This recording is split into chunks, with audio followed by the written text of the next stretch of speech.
Zeus.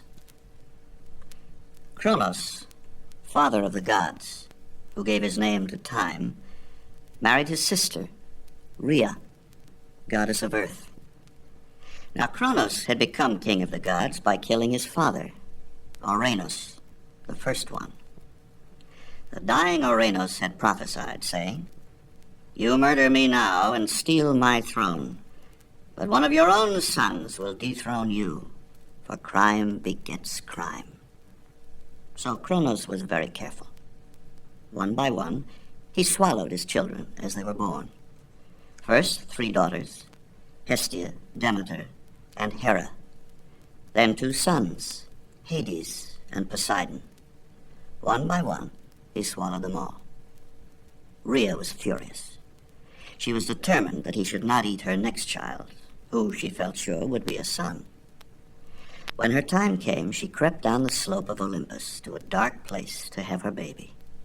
It was a son, and she named him Zeus. She hung a golden cradle from the branches of an olive tree and put him to sleep there. Then she went back to the top of the mountain. She took a rock and wrapped it in swaddling clothes and held it to her breast, humming a lullaby. Kronos came snorting and bellowing out of his great bed, snatched the bundle from her and swallowed it, clothes and all. Riya stole down the mountainside with a swinging golden cradle and took her son down into the fields.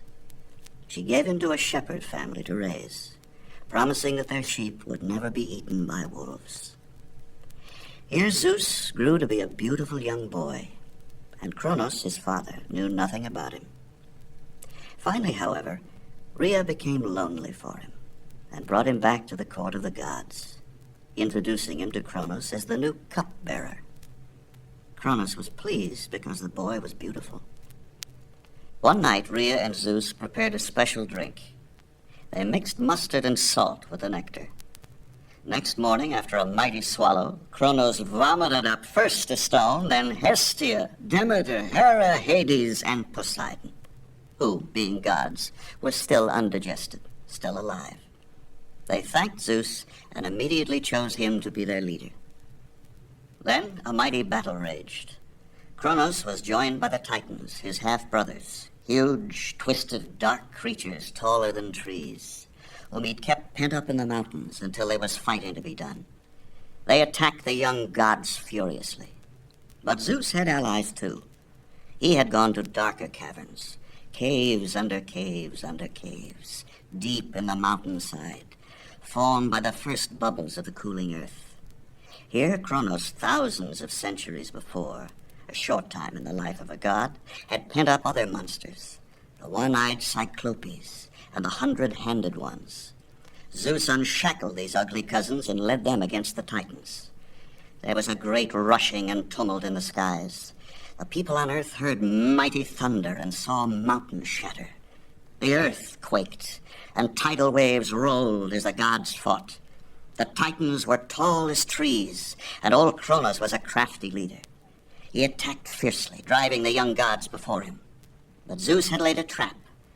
Halfway up the slope of Olympus, he whistled for his cousins, the 100-handed ones, who had been lying in ambush. They took up huge boulders, 100 each, and hurled them downhill at the Titans. The Titans thought the mountain itself was falling on them. They broke ranks and fled.